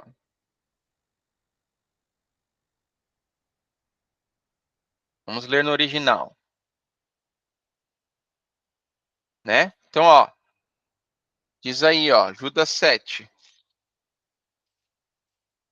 Fazendo a tradução aqui para vocês, ó. Assim. Eu não vou ler daqui, não. Assim também Sodoma e Gomorra e as cidades circunvizinhas, que havendo se prostituído como aqueles e ido após outra carne, foram postas como exemplo, sofrendo a pena do fogo eterno. Olha só, diz aqui, ó, assim como Sodoma e Gomorra e ao lado as cidades, da mesma maneira, tendo a imoralidade sexual e fazendo as coisas da carne, foram colocadas adiante como exemplo do fogo eterno e da penalidade que continuava, que iria continuar. Ó, vou colocar aqui, ó. Hipercousai. O que ele diz aqui? Vamos ver aqui, ó. Como exemplo, como punição, como vingança, tá? Como vingança, como punição.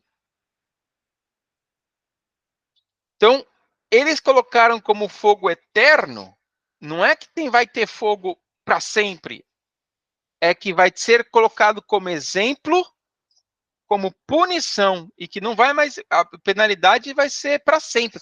A penalidade é para sempre, cara, você vai morrer para sempre, não vai ter outra, tipo, você não vai, eu vou nascer aqui de novo, não vai.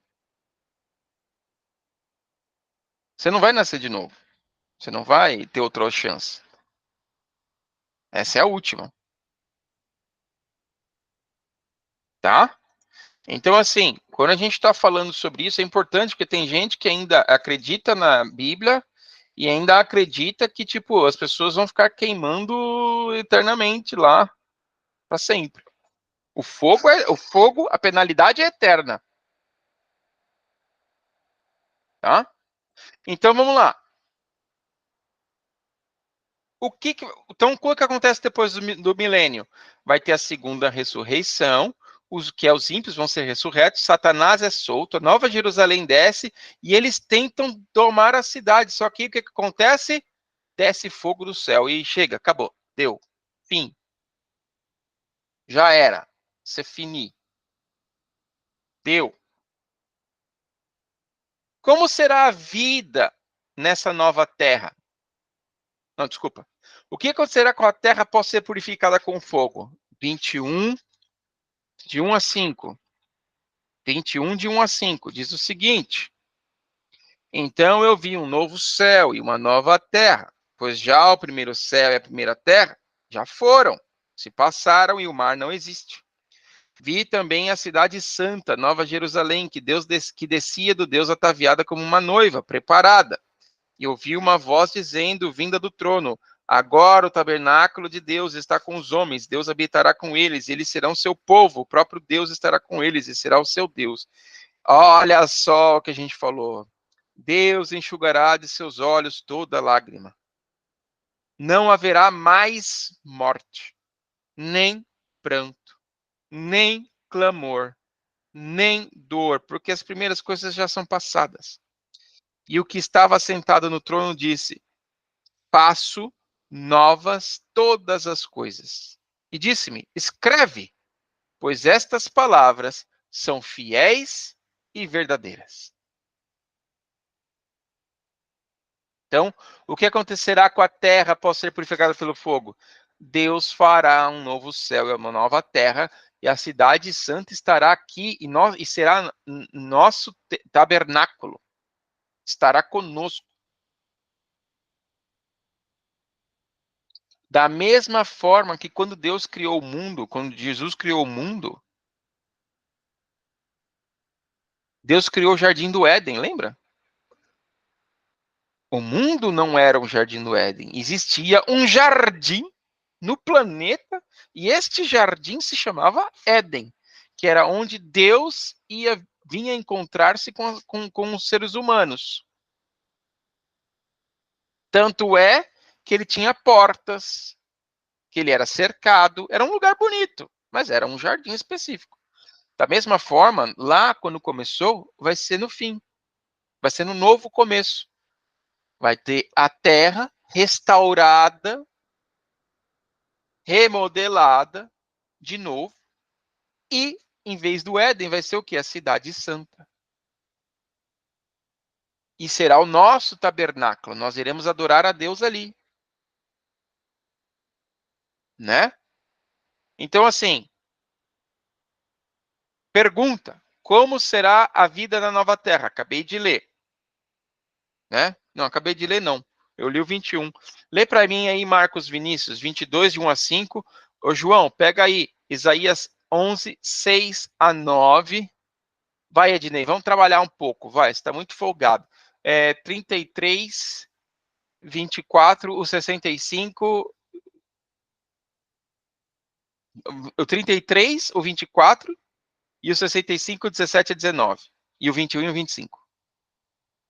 Mas beleza, depois você vai ver ali. Deixa o Marcos ler o Apocalipse 22, de 1 a 5. Vamos lá.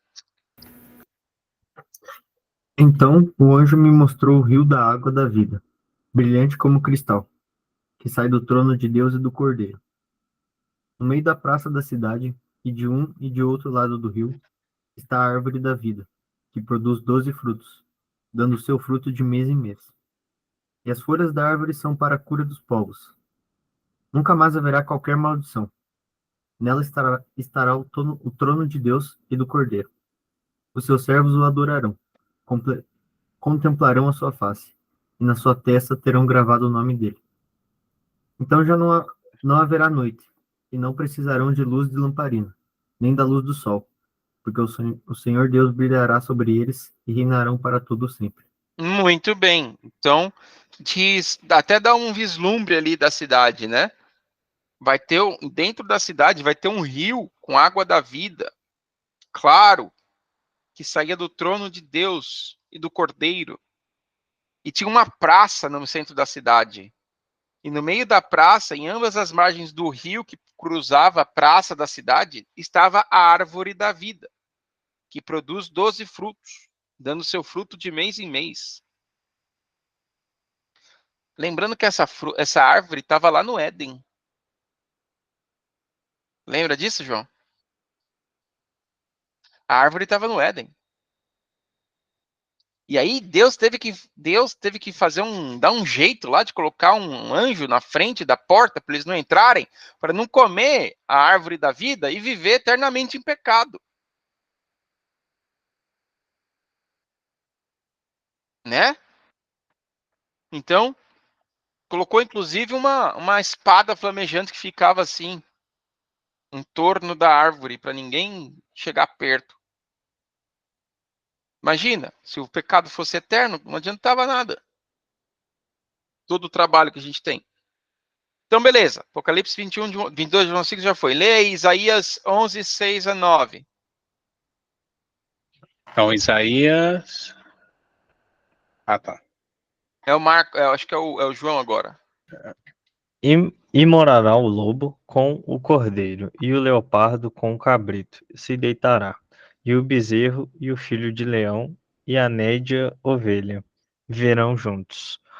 E um menino pequeno os guiará. A vaca e a ursa pastarão juntas, e seus filhos juntos se deitarão. E o leão comerá palha como o boi, e brincarão as crianças de peito sobre a toca da áspide, e já desmamando, meterá sua mão na cova do basílico. Não se fará mal nem dano algum em todo o monte da minha santidade, porque a terra se encherá de conhecimento do Senhor, como as águas cobrem o mar. Muito bem. Ou seja, cara, né, os bichos não vão mais ficar comendo, não vai ter mais Animal Planet para mostrar o leão correndo atrás da zebra, né, para matar a zebra. Não, cara, eles vão ser amigos, né? A criança vai poder brincar com a cobra, com os bichos, enfim, vai colocar a mão lá no ninho dos bichos, ó, ninho, vai ter ninho, cara, entende? Tipo, a vida vai continuar, mano, só que sem pecado, entende? Vai ter ninho, vai ter bicho, eles vão nascer, só que eles não vão um querer matar o outro, um querer arrancar o coração do outro para viver, entende? Vamos lá, lê o 33, 24 aí agora. O Léo, falou criança, né? Então, será que nós vamos continuar, tipo, criando, tendo, tipo... Isso é uma dúvida que existe. Por quê? Porque Jesus disse que no céu, nascente será como anjo, né? Não se dará em casamento, não pedirá em casamento. Porém, uma coisa é fato. Se a vida vai continuar, algumas coisas não estão claras para nós. A Bíblia não diz sobre isso, e nem nos livros de Espírito e Profecia diz muito sobre isso. Mas diz o seguinte, que algumas crianças, elas morreram, né? E vão para o céu. Tá falando criança de peito, né? Que ele leu ali agora, Sim, né? mas inclusive muitas crianças foram mortas, Sim. natimortas, né? Ela nasceu morta, mas a mãe se salvou, o pai se salvou, né? Eles vão ser entregues por Deus lá, para eles cuidarem. Tá aqui o seu filho, né? Agora, é uma incógnita aí, né? Inclusive chegaram a perguntar isso para Jesus, né? E a mulher que casou com 7 irmãos? Ele falou, mas esquece disso aí, você tenta garantir sua salvação e deixa que o resto a gente se vira, né? Enfim. Entendi. Mas é uma incógnita, a gente não sabe muito bem. De novo, uma vez que a gente pega o conceito bíblico de que um novo céu, uma nova terra, e Deus deu aquele multiplicai-vos, é possível. E Você continuaríamos multiplicando, né? Sim, mas, de novo, também tem o conceito de que no novo céu e na nova terra, aqueles que foram salvos serão como anjos. Entendeu? Entendi. Mas vamos lá. Segue aí. Nenhum morador de Jerusalém dirá, estou doente, porque o povo que habita nela perdoar-se-á a sua iniquidade. 65:17. Pois eis que eu crio novos céus e nova terra, e não haverá lembrança das coisas passadas, jamais haverá memória delas. Mas vos folgareis e exultareis perpetuamente no que eu crio, porque eis que eu crio para Jerusalém alegria e para o seu povo regozijo, e exultarei por causa de Jerusalém e me alegrarei do meu povo. E nunca mais ouvirá nela nem voz de choro, nem de clamor. 21. Eles Dá só uma edificarão. pausa aí, dá só uma pausa. Respondendo o que o João falou aqui, tá? Vede, eu creio, não haverá lembranças das coisas passadas, nem mais vão ficar recordando. Ou seja, quando tiver o novo céu e a nova terra, pós-milênio,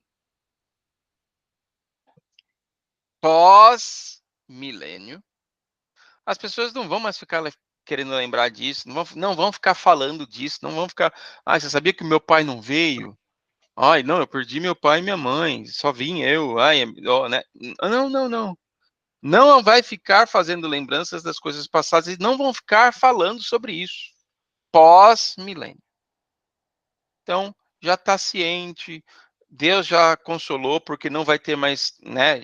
Jesus já chegou lá e falou assim: tá aqui, não foi, tá bom, é ruim, é triste, mas parabéns, que bom que você aceitou, você tá aqui, vamos, então tá bom, eu não vou ficar me relembrando, não vou ficar me recordando, eu não vou ficar fazendo caso disso. Quem que levantou a mão aí? Fala aí. Então, tipo assim, depois do juízo final ali, aí já foi, tipo, quem foi, aí já era. Já era, Pô, não tá? tem nem. Mas, assim, Pode falar. pode ter passado despercebido. Mas ali no juízo final ainda tem como ser salvo, né? Quando cerca a cidade ali já era? Tipo assim, ali você já. Como diz a própria Bíblia, aqueles que estão na segunda ressurreição, já era. Você não tem toda a chance, toda a chance. Depois eu vou mandar os vídeos para vocês, tá? Toda a chance de se salvar é até aqui. Quando Jesus volta, você começa o segundo e o terceiro julgamento. Porque aqui, qual que é o segundo? Né? Primeiro, Jesus voltou, Jesus já julgou, você vai ser salvo, você não vai, certo? Alguns sobem, outros morrem. Então esse foi o primeiro julgamento. Quando você vem aqui, você tem o segundo julgamento, que é o quê? Putz, será que Jesus foi justo mesmo? Com as pessoas, com os anjos? Vamos ver. Esse aqui se chama o juízo comprovatório, de comprovar. Vou Tipo comprovar assim, a que... recuperação, né? Você tomou pau, recuperação, e aí Não, você mas não, toma bomba. E, tipo. mas nesse caso aqui é só para comprovar, não é para tentar resgatar ninguém. Ah, tá, entendi. Porque ele não erra, né? Então. Não, é só falar, ó, João não veio. Não, João não. Pô, Você, João. aí você me No quebra. caso, Tô zoando. fulaninho não veio. Ah, por que fulaninho não veio? Tá aqui, ó, dá uma olhada. Ah, tá. Putz, não veio mesmo. Então esse aqui é para tirar a prova do 7. Ah, realmente ele não veio, não Não, merecia. entendi, Neste entendi. momento aqui é o terceiro. Qual que é o terceiro? Acabou, você vai receber a sua sentença. No nosso direito também é assim. Primeiro, você faz alguma coisa. Eu faço alguma coisa. Alguém faz alguma coisa, certo? Aí vem o quê? Vem uma prisão. Ó, você fez, é preso. Então, entre aspas, primeiro julgamento. Depois você vai o quê? Para o juiz. O juiz vai, vamos analisar se os fatos aí comprovam que você realmente deveria estar preso. Ou se houve uma injustiça. Bom, Jesus não é injusto. Então, todos os casos que foram analisados ali são de perdição. Nós só vamos comprovar isso. Então, durante o julgamento lá, eu vi, tenho aqui a filmagem dele fazendo isso. Olha, eu vi ele fazendo aqui, eu vi ele fazendo tal coisa. Tá aqui a prova, o DNA dele tá aqui, não sei o quê. Ah, então comprovou. Realmente, você não presta. E aí vem o quê? Então você agora vai pegar 125 anos de cadeia, ou, né, em caso aqui dos Estados Unidos, você vai ser sentenciado à morte. É a mesma coisa, cara. O nosso sistema judiciário, inclusive, veio disso. Entende? Foi a mesma coisa. Tá? Voltando aqui à questão. Então, continua lendo aí, Ednei. Eles edificarão casa e nelas habitarão, plantarão vinhas e comerão seu fruto. 25. O lobo e o cordeiro pastarão juntos, e o leão comerá palha como boi, pó será comida da serpente. Não se fará mal, nem dano algum em todo o meu santo monte, diz o Senhor. Ou seja, Deus vai extinguir todo o mal e ninguém mais vai sofrer. Nunca mais. Jesus nos assegura que a angústia não se levantará pela segunda vez. Vamos lá? Naum. Agora eu quero ver, meu amigo. Achar Naum tem que ter. Mas tá na Bíblia? Na 1 ou na 2? Às vezes ele dá uma fugida, mas ele tá aí. Ele tá aí. Naum. Achei na 2, mas não achei na 1. O Marcos tá aí? O Marcos saiu. Tô sim. Lê aí, Marcos, Naum 1:9.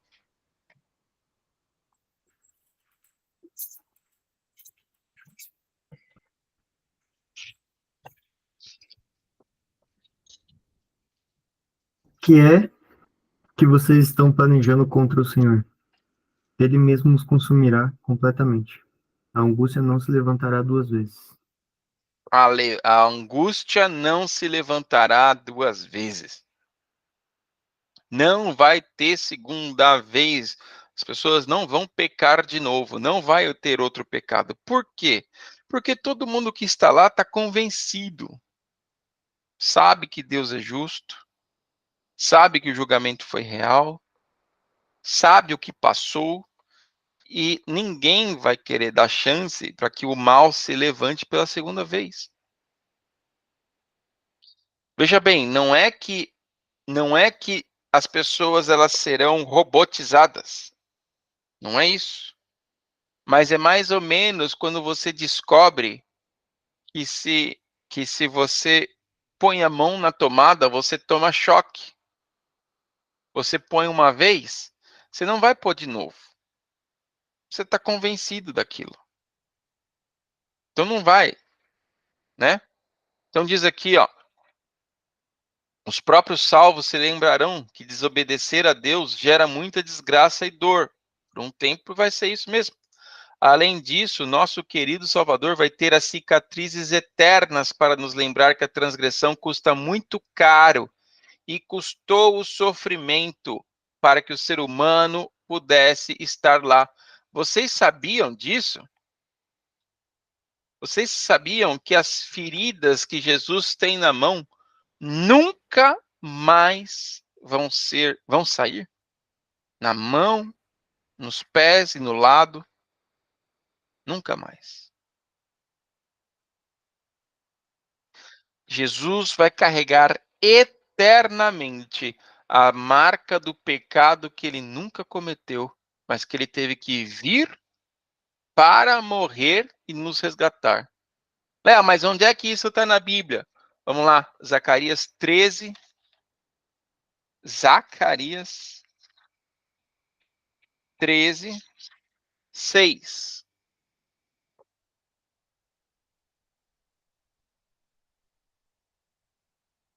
E diz o seguinte: se alguém lhe perguntar que feridas são estas nas tuas mãos, ele responderá: são as feridas com que eu fui ferido na casa de amigos meus. Olha só, rapaz. Senhores, para a gente poder terminar aqui, queria lembrar uma coisa. O pecado, ele traz morte. O pecado, ele traz morte, ele não tem outra alternativa. Saúde. Ele vai trazer morte, cara. Não importa.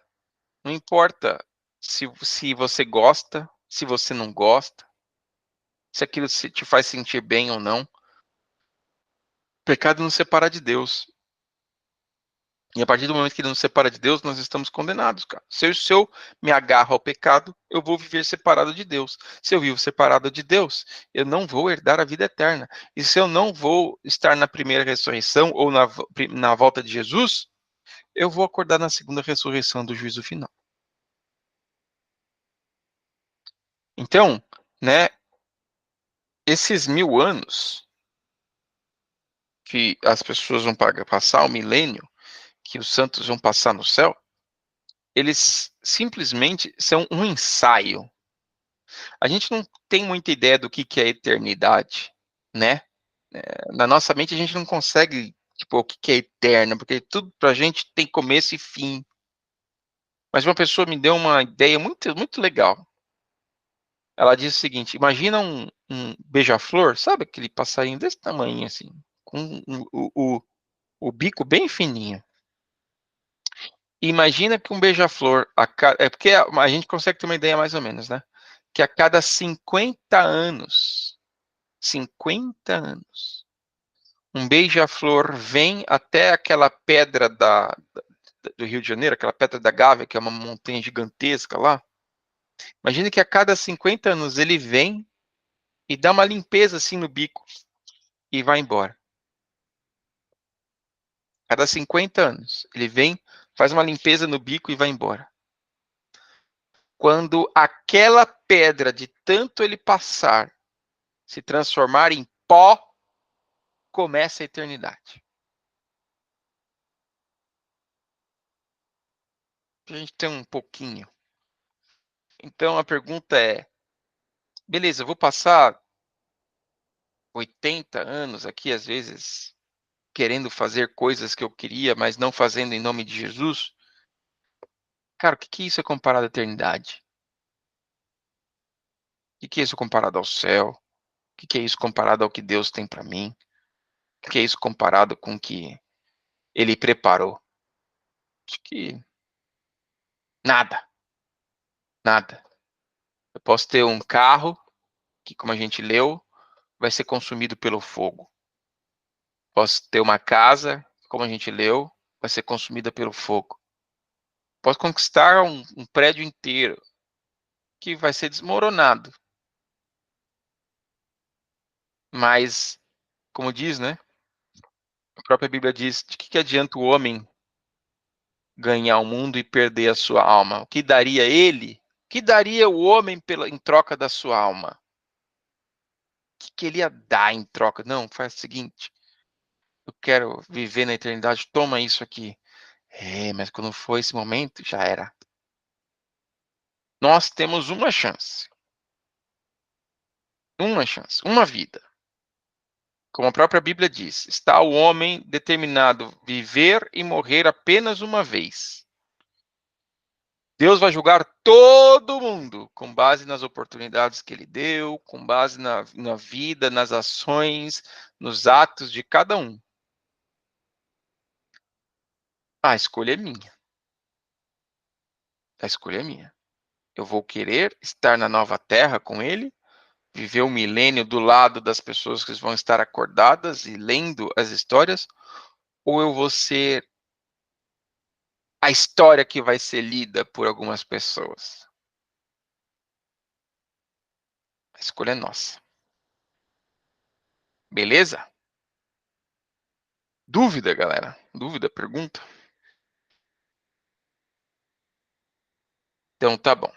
Vamos fazer a oração aqui. Próximo estudo é a lei de tudo número 9, a lei de Deus. Vamos fazer a oração. Senhor Deus, Supremo Criador do céu e da terra, muito obrigado, Pai, muito obrigado, porque nós temos a maravilhosa promessa de que o Senhor virá nos resgatar. Pai, nós queremos estar em pé naquele dia. Nós queremos estar olhando para cima e falando, aí está o Senhor Jesus, o Deus a quem nós aguardávamos. Nada nesse mundo importou, nada. Nada substitui esse momento. E nós possamos viver a eternidade ao teu lado, Pai. E nós possamos não perder, não tirar o foco. O foco tem que ser a nossa vida contigo. Que o nosso foco seja a vida eterna. Aceitar a Cristo Jesus, o caminho, a verdade e a vida. Para que nós possamos habitar no santuário, Pai. Estar contigo na nova mansão celestial, no novo céu e na nova terra. Tudo isso aqui vai passar, Pai. Por favor, me faça lembrar quando eu estiver, às vezes, fazendo alguma coisa que não lhe agrada, me faça lembrar que nada disso vai sobrar, Pai. Que muito mais importante é eu ter o meu nome inscrito no livro da vida. Eu peço uma bênção especial pelas pessoas aqui que estão estudando, Pai. Eles estão buscando o teu nome, eles estão buscando a tua mão, eles estão buscando a tua presença. Fique com eles, Pai. Abençoa-os, os guarde. Fale ao coração deles. Eu peço humildemente, não porque haja mérito, mas em nome de Cristo Jesus, que morreu por mim na cruz. Amém. Amigos, valeu, obrigado. Ednei, fica aí que a gente bate papo. Sucesso aí, Marcos e João. Tudo de bom, cara. Semana que Valeu, vem. Léo. Valeu, Falou, Marcos. boa semana. Valeu, João. Um abraço pra vocês. Um abraço. E aí, Leozito? Pera aí, deixa eu só parar aqui.